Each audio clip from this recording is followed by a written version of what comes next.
Gênesis. Gênesis não tem nem como, nem dificuldade para achar. É o primeiro livro da Bíblia. Gênesis capítulo 7, versículo 1. Depois nós vamos ler Gênesis 8, do 15 e 16. Amém? Quem encontrou, diga amém. Amém. Quem encontrou, diga almas. Quem não encontrou, diga preciso ganhar almas. Amém? Gênesis 7, capítulo 1 diz assim: depois disse o Senhor a Noé: entra tu e toda a tua casa na arca, porque hei de visto justo diante de mim nesta geração. Amém? Agora nós vamos lá para Gênesis capítulo 8, versículo 15 e 16. Só virar a página da sua Bíblia. Amém? Quem encontrou, diga amém. Amém. Diz assim: então falou Deus a Noé dizendo: sai da arca, tua mulher e teus filhos, e as mulheres de teus filhos contigo. Amém? Coloca a sua Bíblia no seu assento. Vamos agradecer ao Senhor. Feche teus olhos, coloca a tua mão no teu coração. Senhor, Santo Deus, poderoso, eterno Pai, Pai, louvamos e exaltamos o Senhor, porque mesmo nós sendo infiéis, o Senhor continua sendo fiel. Pai, nós agradecemos ao Senhor por mais um dia de presença. Obrigado por Senhor permitir que nós não descemos a sepultura no dia de hoje. É porque se o Senhor nos trouxe aqui, o Senhor tem algo, um propósito a realizar sobre as nossas vidas. Pai, nesse momento nós pedimos ao Senhor perdão se nesse dia nós desviamos os nossos olhares, nosso pensamento, ou mesmo se tocamos em algo que não agrada o Senhor. Pai, lava as nossas vestes com teu sangue, para que o acusador não tenha legado para nos julgar nessa noite. Pai, o Senhor é o nosso juiz, o nosso advogado, e o Senhor está à destra do nosso Pai. Pai, eu peço ao Senhor nessa noite que eu venha encher este lugar com a tua glória. Pai, antes disso aqui existir, a glória do Senhor já existia, mas nós pedimos ao Senhor que o Senhor venha manifestar a presença do Senhor neste lugar, pois a tua palavra diz: se não tiver 2 ou 3 reunidos em teu nome, ali o Senhor estaria presente. E nós já cremos na tua presença, já podemos sentir. Pai, nós agradecemos pela presença dos teus anjos e convidamos o teu Espírito Santo mais uma vez. Fica à vontade no meio de nós, em nome de Jesus, e que eu diminua, o Senhor cresça. Amém, amém, amém. Dá um aplauso ao Senhor e podemos assentarmos, amém?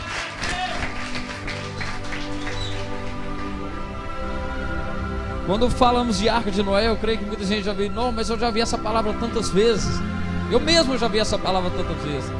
Mas glória a Deus que a palavra do Senhor, ela se renova a cada dia.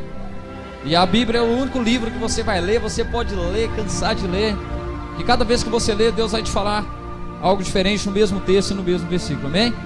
Mas eu lendo essa palavra, eu falei: Deus, no primeiro texto Deus diz assim: Noé, entra tu e toda a tua casa na arca.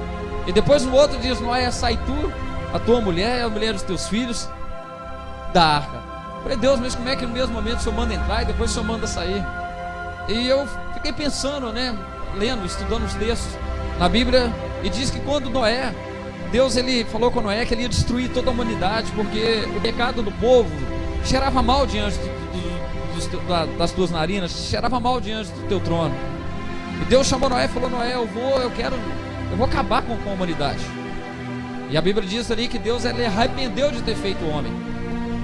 E Noé, quando ele ouviu aquilo ali, Noé começou a dançar diante de Deus. Noé tapou seus ouvidos e começou a dançar, como se diz assim: o Senhor deve estar doido, o Senhor deve estar louco, o Senhor construiu a terra, fez tudo, e agora o Senhor fala que vai destruir os homens, vai acabar com toda a humanidade, vai exterminar da face da terra. E Noé começou a dançar, e naquele momento ali, Deus ele começou a sorrir. A Bíblia diz que ele achou graça diante de Noé. E eu fico imaginando, às vezes quando eu vejo a minha filhinha dançando, eu fico olhando para ela assim, eu fico... É maravilhoso, né? A gente vê uma criança assim, sem a gente ensinar, porque eu não sei dançar, minha esposa quanto menos. E a gente vê aquela criança fazendo aquele espaço de adoração. E lá em casa ela liga o som e ela mesma está dançando. Ela fica: papai, vem dançar comigo, mamãe, vem dançar comigo. E quando ela fica ali dançando, adorando o Senhor, a gente fica meio assim, alegre, né? A gente fica todo alegre, a gente fica cheio de orgulho.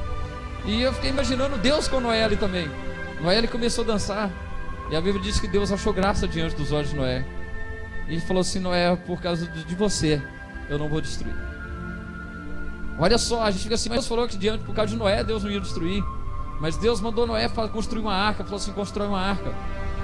E eu fico falando às vezes assim: a gente tem que sair dos nossos esconderijos para salvar a nossa família.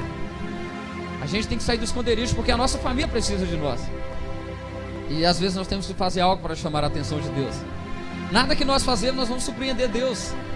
Mas Deus, ele nos surpreende a cada momento. Mas tem hora que a gente quer algo de Deus. Deus, eu quero algo que o Senhor nunca me deu. Faça para Deus aquilo que você nunca fez. A sua família precisa de você. Tem hora que a gente fica assim, eu mesmo, quantas vezes eu já pastor, eu falo assim, não, eu vou ter que chamar um pastor para vir na casa da minha mãe, fazer uma oração forte. E às vezes nós não precisamos de oração forte, nós precisamos de oração sincera. E às vezes a gente fica assim, eu vou lá na igreja e eu quero ouvir uma palavra que vai impactar. Gente, e se a gente ouve todo dia palavras que impactam a gente, mas se ela não gerar mudança, ela foi em vão. E hoje eu não quero trazer uma palavra para impactar a sua vida, eu quero trazer uma palavra que vai mudar a sua vida. Amém? Então, uma primeira coisa, eu quero dizer que nós temos que sair do nosso esconderijo, porque a nossa família precisa de nós. E eu era de uma igreja, fui 14 anos que eu congregava nessa igreja. Não culpa a igreja, não culpa o pastor, a culpa era minha, que eu era um crente sem compromisso. E eu orava pela minha esposa todos os dias, orava do meu jeito, né? Falava, Deus, muda ela, muda minha esposa. E eu falava, Deus, muda as pessoas do meu trabalho. Eu queria que Deus mudasse todo mundo, mas eu mesmo não queria mudar. Eu tinha a minha vida, eu tinha meu conformismo. Eu ia na igreja, mas tomava cerveja, tomava um vinho.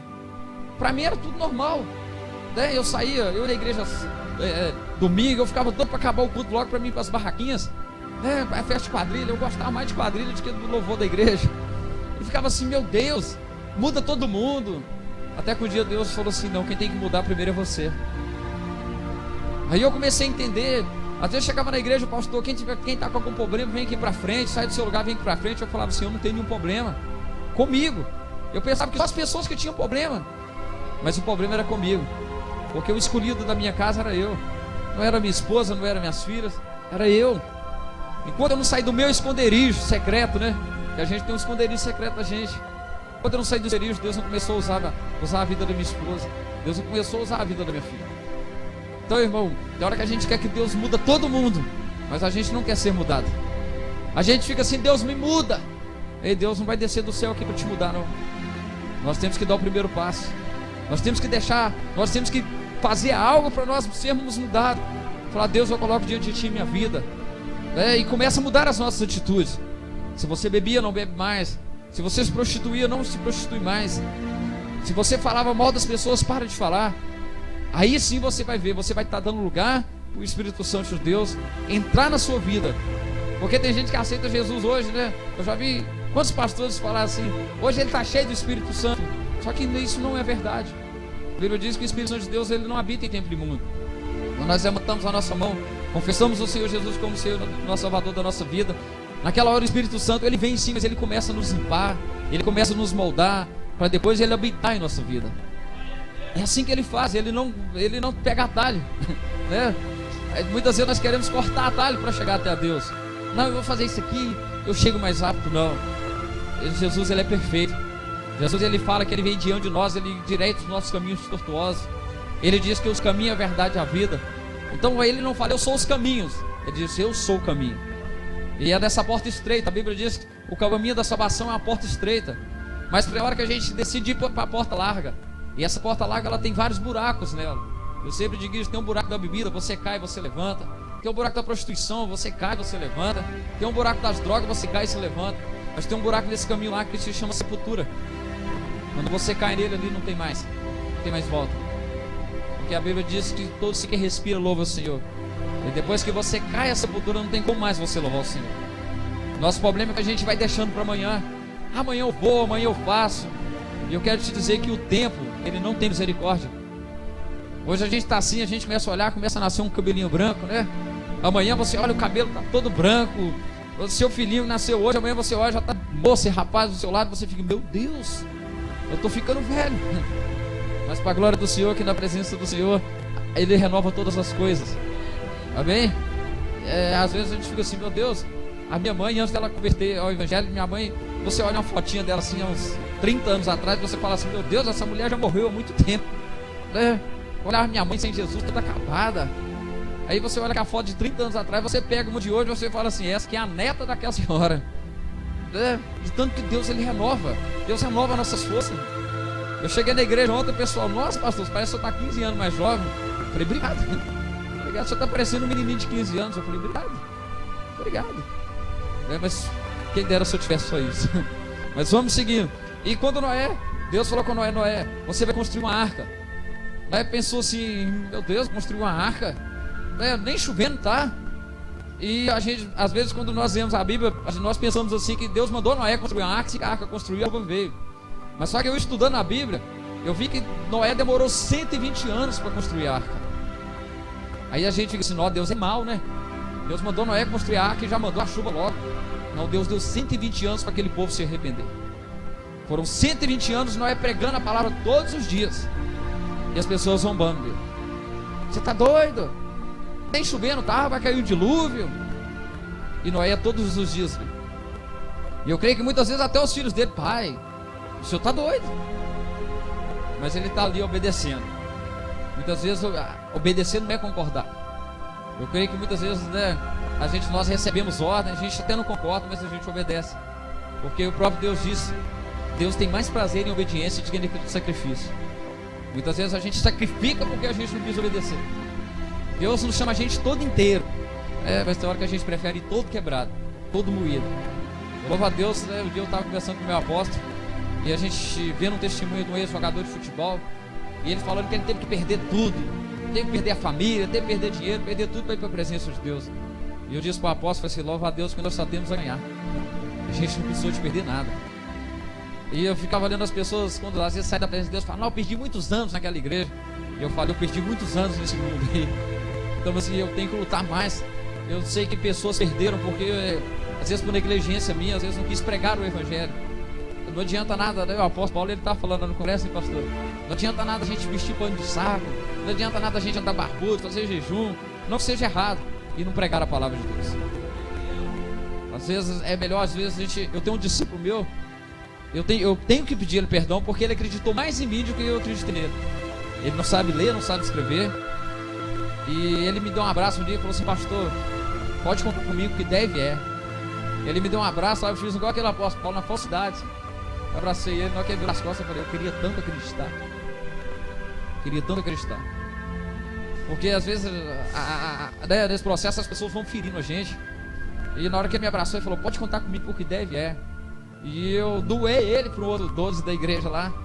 Um dia ele chegou chorando lá em casa e falou assim, pastor, eu só abri mão de mim, mas eu não abro mão de si. Eu quero voltar. E chorando. E ele já é de idade, já assim, bem mais velho que eu. E me abraçou, e minha esposa, essa mulher é uma benção, né? Vem, eu te falei. Eu falei, tá bom, eu já tô mal, você vai ficar me deixar mais mal ainda. Tá bom.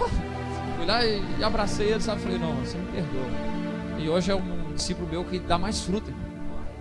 Bom, ele não sabe ler, nem escrever. Ele estava fazendo escola de líderes e ele falou assim, pastor, eu vou ter que parar a escola de líderes porque eu não sei ler, eu não sei escrever.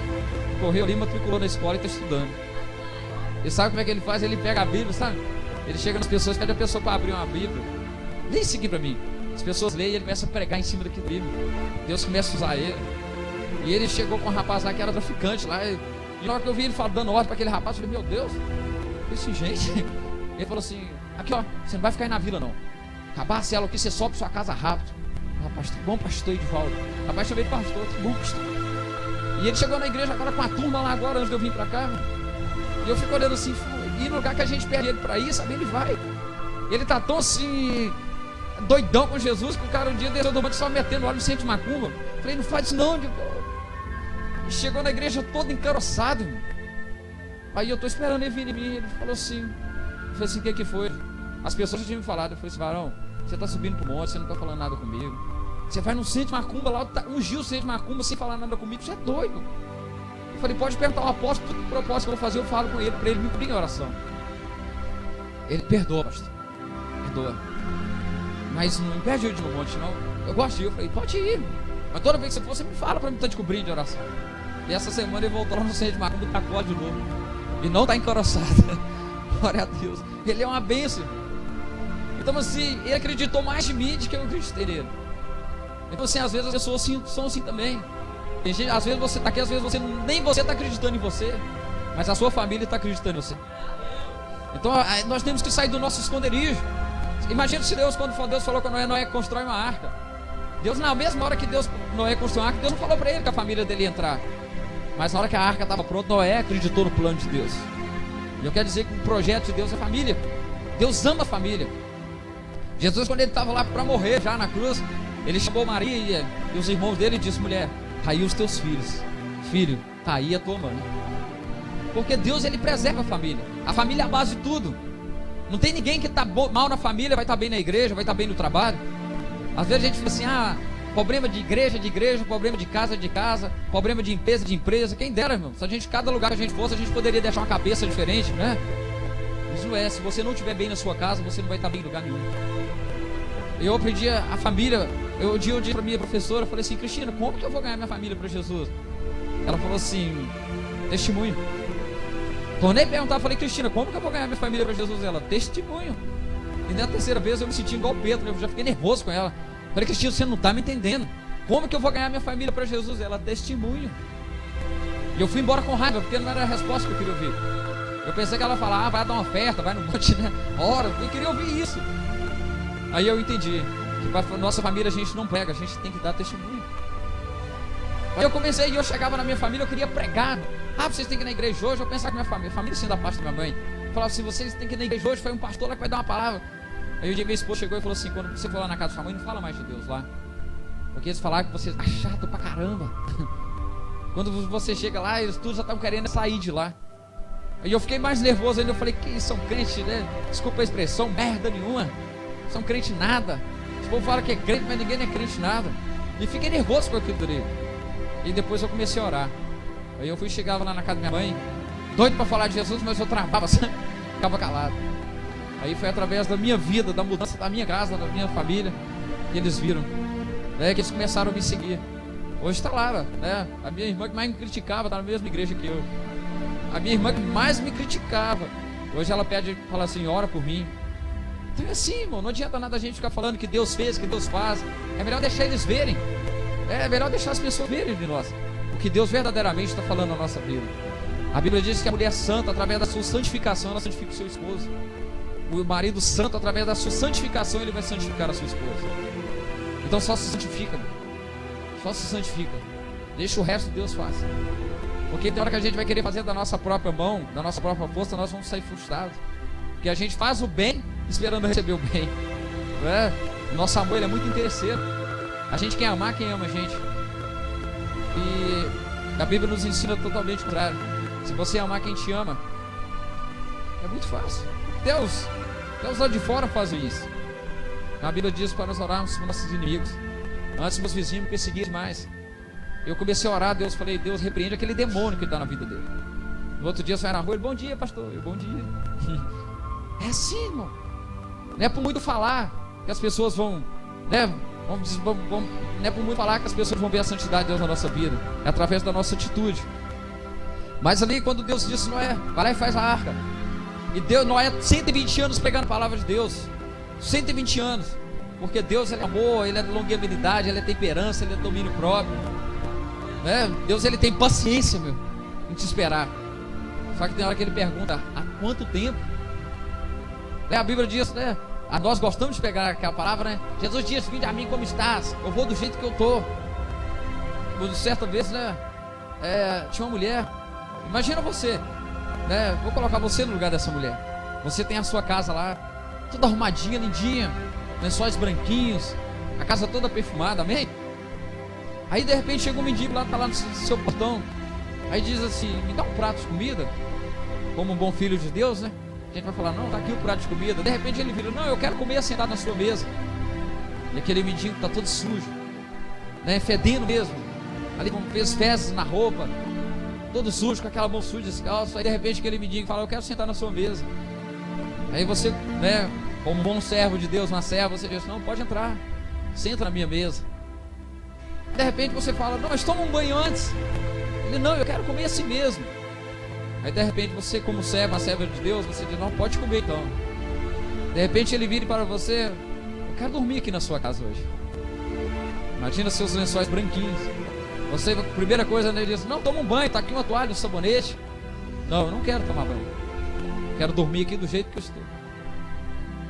E aí, você aceitaria sim ou não? Sincero, vamos ser sinceros, não precisa nem de responder. Vamos deixar essa pergunta retórica. E por que Deus tem que te aceitar você do jeito que você é até hoje? Ele te chamou você do jeito que você é, mas por que você não quer mudar então? Será que Deus tem que te aceitar você do mesmo jeito que você continua até hoje? Irmãos, Deus ele é o mesmo, de hoje, de ontem. Deus é imutável. Nós ouvimos falar Deus é amor, amém? Mas um dia Deus amanheceu meio nervoso, ele foi lá e destruiu uma cidade todinha. Deus é amor, né? Mas um dia deu dilúvio, destruiu toda a terra. Só Noé, sua família. Deus ele é amor, mas ele construiu o inferno. Se nós não vigiarmos, nós vamos para lá. Então Deus ele é amor, mas ele também é justiça. Amém? Então quando Noé, de repente Deus vai e manda o dilúvio.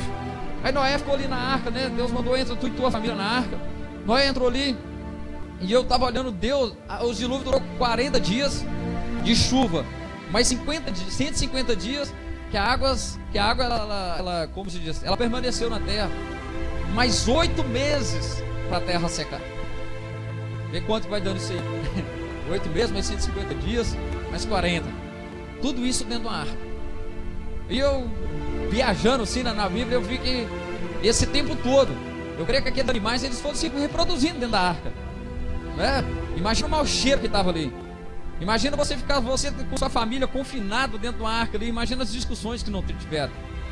Tá ali a sogra, nora, todo mundo junto ali. Imagina as discussões que não tiveram. Aí eu creio que o mau cheiro daquela arca estava insuportável. Mas era o melhor lugar para se estar. Às vezes a gente vem para a igreja e fala: não, a igreja é tão bagunceira, a igreja está cheia de gente fofoqueira. E está mesmo. A igreja tem gente fofoqueira, a igreja tem gente que vem só para olhar a roupa dos outros. A igreja está cheia de gente falsa. Que isso, pastor? Você está falando isso? Eu falo: porque eu vivo dentro da igreja. Lá na Macumba também tem. Na igreja católica tem. Em todo qualquer lugar tem. Na igreja não é diferente. E todo mundo ali naquela confusão. Mas era o melhor lugar para se estar. Às vezes você fala: não, a igreja está assim, mas é o melhor lugar para se estar. A igreja não salva ninguém. Tem gente que nasce dentro da igreja, é batizado na igreja, casa na igreja, morre, é velado dentro da igreja e vai para o inferno. Porque se você vier na igreja sem ter um porquê e um pra quê, você se tornou religioso. E Jesus ele odeia a religião. A religião ela causa separação e divisão. Então quando você sair da sua casa falando: hoje eu vou na igreja, eu tenho um porquê e um pra quê. Hoje eu creio que você veio hoje por causa da sua família, amém? Então, tem uma palavra disso, no livro de Atos, capítulo 16, diz assim: creia no Senhor Jesus, será salvo tu e a tua casa. Então se você veio hoje com o propósito de receber, tem gente que só quer a bênção e não quer o abençoador. Tem gente que fica assim: eu aceitar Jesus. No dia que eu aceitei Jesus, eu levantei minha mão, depois eu falei: meu Deus, o que eu fiz? Eu fiquei preocupado. Falei: e agora? Agora não posso beber, não posso fazer isso mais. Mas quando a gente dá lugar, o Espírito Santo de Deus ele vem e vai limpando a gente. Quando o dia que eu queimei minha coleção de CD do Engenheiros do Havaí, eu comecei a perguntar à minha esposa, eu chorava. E não foi ninguém que mandou eu queimar. Foi Deus, o Espírito Santo de Deus foi trabalhando na minha vida. Porque eu passava assim na igreja, às vezes eu estava indo para a igreja, eu via uma música tocando do Engenheiros do Havaí, eu começava a cantar também. Então aquilo ali, eu idolatrava mais. Eu comecei a idolatrar. Tem gente que pensa que idolatria é só imagem, não é. Idolatria, tem gente que tem filho que idolatra o pai, tem pai que idolatra o filho, tem marido que idolatra a esposa, tem que idolatra o time, mais o time de futebol, de que isso. Tudo que você coloca em primeiro lugar de que Deus, isso é idolatria também. Aí eu fui pegar aquele CD, comecei a queimar, acho que minha esposa ficou com dó de mim, ela falou assim: dá para os outros, filho. Eu falei: não vou dar. E fui queimando, e por isso o negócio não pegava fogo de jeito, meu irmão tinha a coleção completa. Todo o salário que eu recebi, eu corria lá no centro, comprava um CD diferente, DVD, estou lá queimando e começando a chorar. Aquele dia ali Deus me libertou. Então tem coisas que Deus não vai descer do céu e fazer por você. Tem coisas que estão na nossa casa, que estão atrapalhando o Espírito Santo de Deus entrar. Jesus morar e habitar em nossa casa. Tem coisas que Deus ele tem te cobrado isso. Um dia minha filha ganhou uma bonecona, lembra? Que boneca linda, cara. Mas toda vez que eu ia dormir, eu olhava para aquela boneca e falei assim: tem um negócio esquisito nessa casa. Falei: Deus, o que tiver aqui dentro de casa que não for do Senhor, o Senhor me fala. Eu olhava para aquela boneca, meu coração fechava. Taquei fogo nela também. Todo mundo: vende, ela é cara. Eu falei: não vou vender. Deus mandou eu queimar, eu queimar. Então assim, irmão. Aquilo que na sua casa, tem coisas na sua casa que estão atrapalhando a presença. Tem que fazer televisão do diabo. Eu falo: não, a minha não. A minha eu comprei e paguei com meu dinheiro. Mas tem coisas que eu tenho que vigiar para me assistir. Não é? Tem gente que fala assim: não tem nada de assistir um DVD que, né? DVD que não agrada a Deus. Tem que falar: isso tem nada a ver. Se não tem nada a ver, coloca lá na hora que tiver toda a sua família, coloca lá na sala e vai assistir todo mundo. Isso também é prostituição. E Deus, e a Bíblia diz que o Espírito Santo de Deus não habita em templo imundo. Deus, ele quer, Jesus, ele fala assim que está à porta e está batendo.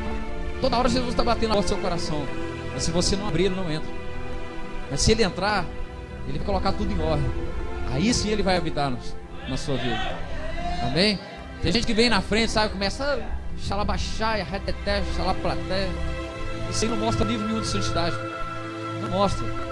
Me desculpe, isso não mostra nível de santidade. Quer ver a pessoa que está sincera, assim, na presença de Deus? É as pessoas passam na rua e falam: ó, poxa, aquele cara ali eu quero ser igual ele. Aquela mulher eu quero ser igual ela. É quando você vê uma criancinha vindo correndo e abraçando. Porque a criança, ela não tem falsidade. A criança, um dia que ela quer vir no seu colo, ela vem. Mas um dia que ela não quer, ela não vem mesmo. Então assim, quando você vê uma criança abraçando a pessoa, pode saber que ali ela acha paz naquela porra. Então, meu irmão, para você entrar na arca com a sua família hoje, sabe, você tem que chamar a atenção de Deus. Pastor, como que eu vou chamar a atenção de Deus? É você sendo sincero. É você sendo sincero. Não é preocupar com quem está lá fora, não é preocupar com quem está do seu lado. É você falar, muita gente canta. Eu sempre falo que nós mentimos. Nós mentimos quando nós estamos louvando, nós mentimos quando nós estamos orando. Tem hora que a gente fala: Deus, tudo que eu tenho é teu. Não é nada, meu. Na hora do ofertório, aquela hora ali que a gente vê que tudo que a gente tem é de Deus. Na hora que a gente dá uma oferta, a gente fica: não vou dar isso tudo não. E a gente canta, né? Tudo que eu tenho é teu. A minha vida é do Senhor. Eu abro mão dos meus planos, abro mão do meu sonho. Abre nada. Abre nada. Não abre não. Na hora que aparece aquele gatinho, né? Deus fala: não é esse. Ah, que isso, Deus? Eu vou mudar ele. Mudar como? Tem jeito. Pastor, mas eu já sou casado e meu marido não é crente. Aí sim. Um dia chegou uma mulher da igreja, né? Aí um pastor falou assim: ei, irmã, Deus manda falar que é para você largar esse marido seu, que você vai casar com um pastor. Ela disse, falou assim: misericórdia, esse não é o Deus que eu sirvo. O Deus que eu sirvo, ele é capaz de transformar esse traste, igual o seu diz, num pastor. Então é assim, Deus, ele tem poder para mudar, Deus tem poder para transformar. Mas Deus, ele precisa de um ponto de contato aqui na terra. E esse ponto de contato sou eu e você. Assim como o diabo ele precisa de um corpo para usar, Deus precisa de mim e de você também. Um dia, né, nós fomos orar numa casa, né, Luana? E a mulher estava possessa de pomba-gira. Ela me disse assim: assim como o homem de branco tem pessoas aqui para me atrapalhar, eu tenho muitas pessoas também para me ajudar. E é verdade. Ou nós somos usados por Deus, ou nós somos usados pelo diabo. Então você decide. A Bíblia diz que não tem como adorar o Senhor, não tem como agradar. Ou você é totalmente Deus, aí você fala assim: eu quero ficar meio termo. Então vai pro mundo mesmo, bebe, prostitui, faz o que você quiser. Porque o inferno já está batendo a sua porta, você já está lá. Mas se você quer ter vida com Deus, você vai ter que abrir mão. A vida com Deus é como se fosse um casamento. Quando a gente casa, a gente não tem que abrir mão das amizades lá, né? A mulher fica assim: você não vai lá na casa dos meninos mais não. E os homens ficam: você não vai na casa que é cara, mas também mais não. A gente tem que abrir mão. Renúncia, o casamento é renúncia, não é? A gente tem que abrir mão, às vezes, até do futebol. A mulher tem que abrir mão do salãozinho de fofoca, né? Tem que abrir mão. É assim a vida com Deus também. É assim a vida com Deus, nós temos que abrir mão. Porque enquanto mais é lhe dado, mais lhe é cobrado. Mas enquanto mais lhe é cobrado, também mais Deus lhe concede. Porque enquanto mais nós pegamos confiança em Deus, Deus pega confiança em nós. Olha só para você ver o tanto que Deus confia em nós, que Ele coloca almas na nossa mão para nós cuidarmos. Olha só para você ver. E você diz que você não é importante para Deus ainda. Eu fico olhando, tem pregador, é uma bênção. Tem gente que fala: Deus só precisa de você. E o outro fala: Deus precisa de você. Não quer dizer que Deus precisa de você. Mas se você não quiser, Ele vai levantar outro. Porque a obra dele não vai parar nem por causa de mim, nem por causa de você. Ser um escolhido de Deus é muito bom. Mas você sabe o que é ser um escolhido de Deus? É você ir no lugar onde ninguém quer ir. É você fazer aquilo que ninguém quer fazer. A Bíblia diz que os grandes tesouros estão onde? No inferno. Às vezes o inferno hoje é um bar. O inferno hoje é isso. E a Bíblia diz que os grandes tesouros estão lá. E eu e você somos os grandes tesouros. No dia que Deus me chamou, é o dia que eu estava mais doidão de maconha. Doidão, mas travadão mesmo. Eu cheguei e coloquei o pé naquela praça do Estrela d'Alva. Na hora que eu coloquei o pé, tudo começou a girar. Sabe quando vai dando aquele giro assim? tudo começou a girar e eu parava assim, eu comecei a ouvir aquelas pessoas falando palavrão, aquelas meninas falando gíria, e aqueles negócios, aquela música daquele bar, tudo ouvindo assim, sabe? De repente Deus falou comigo assim: esse mundo não te pertence. Coloquei meu pezinho para trás, voltei, cheguei em casa, eu estava tão travado. Quem já fumou maconha sabe o que eu estou falando. Quem não fumou, não fuma, não. Eu andava assim, estava tomando choque no meu corpo, sabe? Tá assim, parecia que eu estava fortando, né? Que a maconha ela traz uma falsa ilusão. Você olha no espelho assim, sabe? Parece que seus olhos estão vermelhos, você fala: não, eu tô um gato, né? O inferno traz aquela falsa ilusão que você tá o cara, você tá a mina, né? Você fala assim: hoje eu vou sair, vou arrebentar. E quando eu cheguei assim, na hora que eu fui abrir a porta, minha mãe abriu primeiro que eu. Minha mãe só olhou pra mim. Se ela tivesse me dado um tapão na orelha, tinha doído menos. Ela só olhou pra mim e fez. E entrou pra dentro, eu entrei pro quarto. Tentando dormir, não conseguia dormir, parece que o meu queixo assim, sabe? E eu doido pra passar aquele efeito da droga e não passava. E eu falei assim: meu Deus, o que eu tô fazendo com a minha vida? Aí eu comecei a lembrar das palavras, né, que foram ministradas na minha vida um dia. Falei: Deus, o que, né, com um tijolo de maconha desse tamanho debaixo do meu travesseiro. Eu tomei assim: meu Deus, o que eu tô fazendo da minha vida? Aí consegui dormir com muito custo. No outro dia eu levantei, peguei aquele tijolo de maconha e falei assim: Deus, eu não preciso disso mais, eu preciso do Senhor. Mas eu fiquei com tanta dó de jogar fora, falei: Deus me perdoa. Fui lá e peguei, teve um colega meu, falei: fuma isso aí que eu não vou fumar isso mais não. Eu falei assim: Deus me perdoa. E daquele dia ali, com a honra e glória, meu irmão, eu fumava maconha todo dia. Eu namorava com a Luana na época e a professora dela ficava assim: Luana, larga aquele rapaz, mano. Olha como é que ele fica, só fica drogado. Larga ele, senão uma hora esse menino vai te matar. Eu sei que não era ela, era o diabo falando. E ela insistiu, ela ficava assim: filho, você era tão esquisitinho. Não sei o que eu vi no você. Eu falei assim: você via Deus. Você estava com a visão avançada. E ali para a glória do Senhor, sabe? E naquele dia Deus me libertou. Porque a voz de Deus, ela é incomparável. Mesmo assim, depois eu tentei, depois de muitos anos, eu peguei a bendita da maconha de novo. Fumei, o negócio foi meio que eu ter fumado nada. Meus colegas ficou tudo doidão, sabe? No outro dia os caras estavam assim: vamos lá chamar o Oswaldo de novo. Aí o cara: não chama ele não.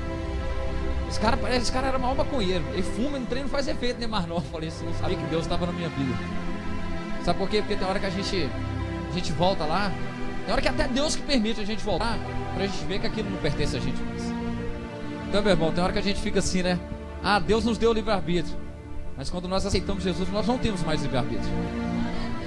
Porque o apóstolo Paulo diz que nós somos prisioneiros de Cristo. Então, você não tem mais livre-arbítrio. Tem hora que a gente fica assim: eu vim pra igreja, agora eu não posso pegar, não tem direito de errar. Mas não tem direito de errar. Quer dizer pra você que você não tem mais direito de errar. A sua família está te vigiando. A Bíblia diz que os nossos piores inimigos estão dentro da nossa casa. Mas não é o nosso pai e nossa mãe. São os demônios. Eles estão na vida deles ainda, vigiando a gente. Em todo momento, o crente aí, ó. A crentinha aí, ó. Agora você é crente, você não pode fazer isso mais não, né? Glória a Deus que até o diabo sabe que a gente não pode fazer. Tá vendo? Até o diabo sabe que é certo, que é errado. Mas se você quiser salvar a sua família, sai do esconderijo. Entra na arca. Às vezes é o pior lugar, é a igreja, mas é o melhor lugar para você estar. Ah, pastor, você falou que a igreja não salva ninguém. Salva mesmo não. Mas a Bíblia diz: conhecereis a verdade e a verdade vos libertará. E quando nós ouvimos a palavra de Deus, a gente quer ter a nossa fé renovada. É a palavra de Deus que renova a nossa fé cada dia. Através de um testemunho, através de uma pregação. Que a fé vem pelo ouvir a palavra de Deus. Então, se você quer renovar a sua fé, ouça a palavra de Deus. Leia mais a Bíblia, sabe?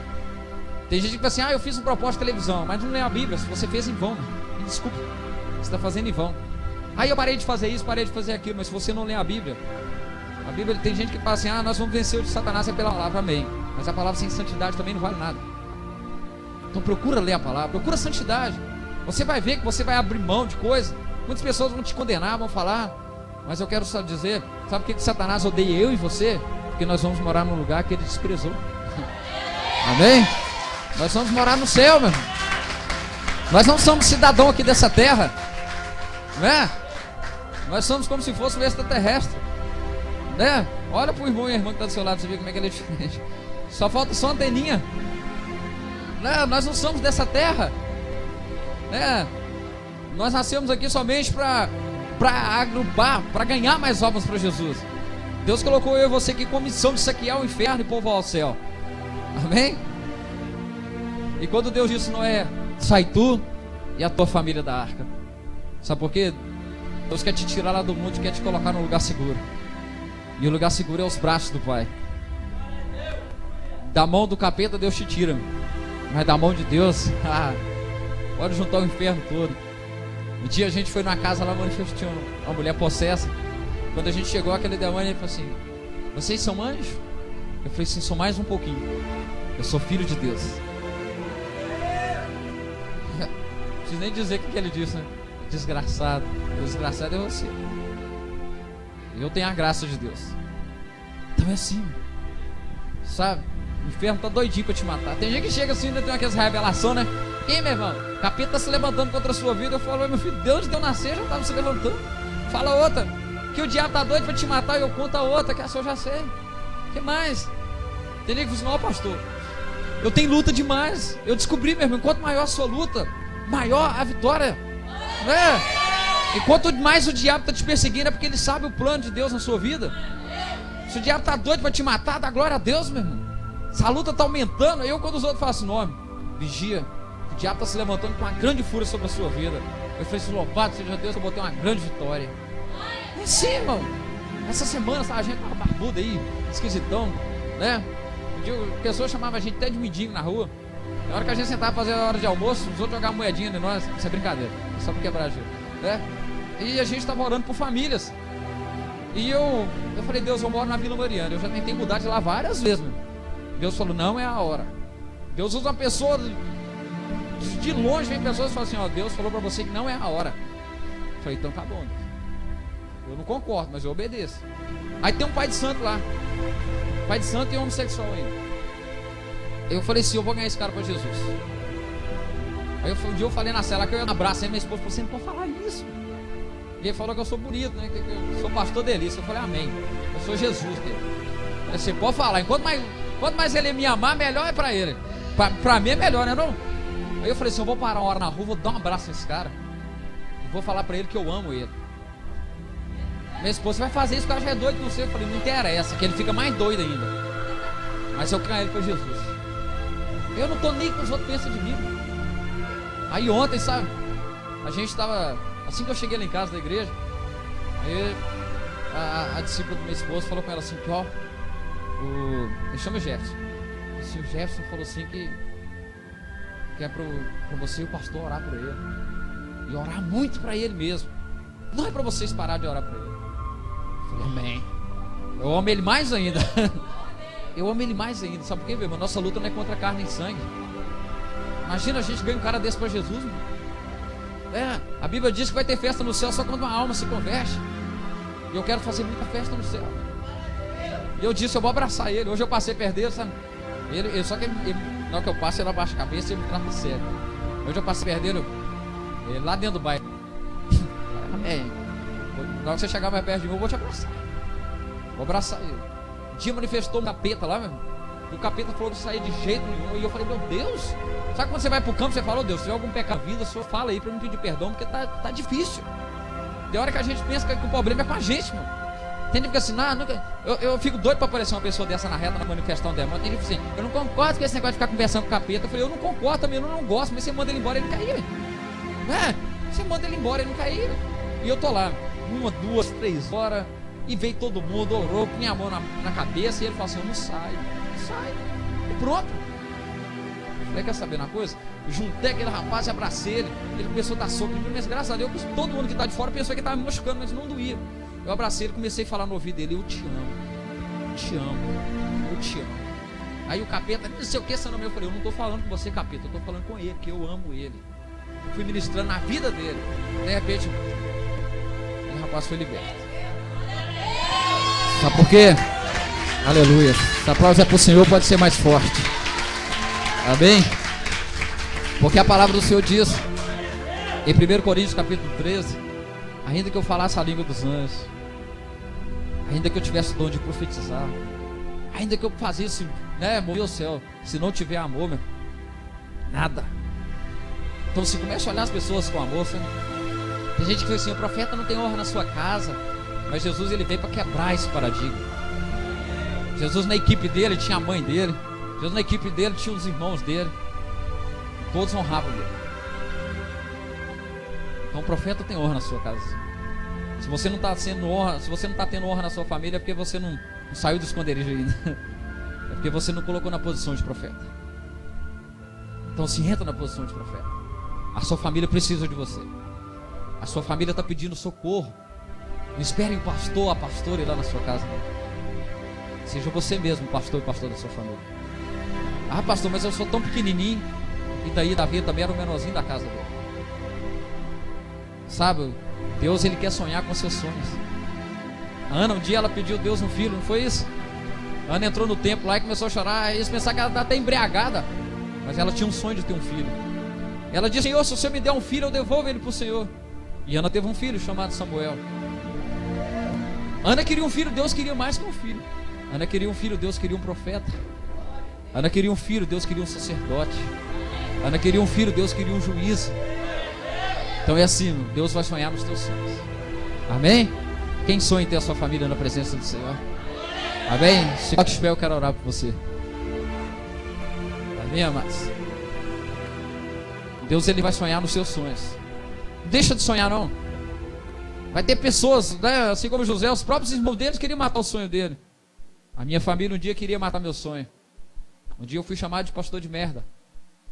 Eu me calei. Eu falei, Deus, se o Senhor me chamou para ser pastor, eu quero, em primeiro lugar, que o Senhor me honre na minha casa. E para a honra e glória do Senhor, Deus, ele tem me honrado. E hoje eu posso dizer, assim, que eu e minha casa servimos ao Senhor. Sabe? Nós estávamos indo para o templo novo lá. Gente, às vezes você fica falando assim, uma menininha de 2 anos fala isso tudo e fala mesmo. Quem conhece ela, né, sabe que ela fala mesmo. A gente está vendo ela, bom pai, na nossa nova casa. Então é assim, eu quero que você... Tem gente que vem para a igreja chorando. Mas eu profetizo que daqui uns dias, né, você vai vir se alegrando.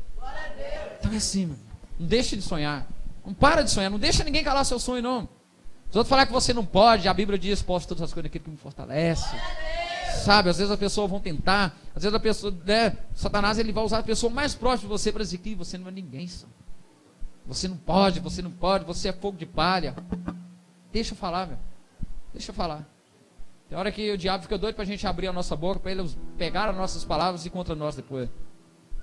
Porque a Bíblia diz, pelas nossas palavras nós seremos justificados, mas pelas nossas palavras nós seremos condenados também. E a Bíblia diz que Jesus, quando ele estava indo para a cruz, ele foi como um cordeiro mudo. Ele não falou nada. Então se está tentando te crucificar também, fica calado. Porque quando nós calamos, nós temos um advogado que fala por nós. E a Bíblia diz, né? Ai daquele que tocar no ungido meu. E tem mais, a Bíblia diz que aqueles que são do Senhor, o maligno não toca, meu. Se o diabo tentar tocar na sua vida, ele não tem poder, não tem negado. Porque nós somos do Senhor. E Deus, ele te selou com o sangue dele. Às vezes você fica assim, eu estou enfermo. Ei, a sua enfermidade já foi curada lá na cruz há 2000 anos atrás. O que nós temos que fazer é tomar a posse da cura. Porque ele já deu a cura lá. Isaías disse, né? Pelas tuas pisaduras fomos sarados. Enfermidade na minha vida, na minha casa, ela não reina mais. Porque eu tomei posse lá da morte na cruz. Então se você estava enfermo até você chegar aqui, quer dizer que Jesus já te curou há 2014 anos atrás. Só toma posse. Eu quero que você... fazer um ato profético que nós fizemos na igreja. Quero que você pegue essa cadeira que está na sua frente. Você vai levantar essa cadeira. É levantar mesmo. E quando nós estivermos orando, o louvor vai tocar um louvor aqui, né? De família. E você vai começar a falar o nome das pessoas que você quer ver sentada nessa cadeira. E você vai orar agora. Você vai abrir sua boca, sabe? E vai começar a profetizar o nome das pessoas que você quer que você... Que essa cadeira, ela não é sua mais. Essa cadeira é da sua família. Amém? No próximo culto agora você vai ficar em pé para essa pessoa sentar nessa cadeira. Então enquanto o louvor estiver ministrando agora, você vai começar a profetizar agora.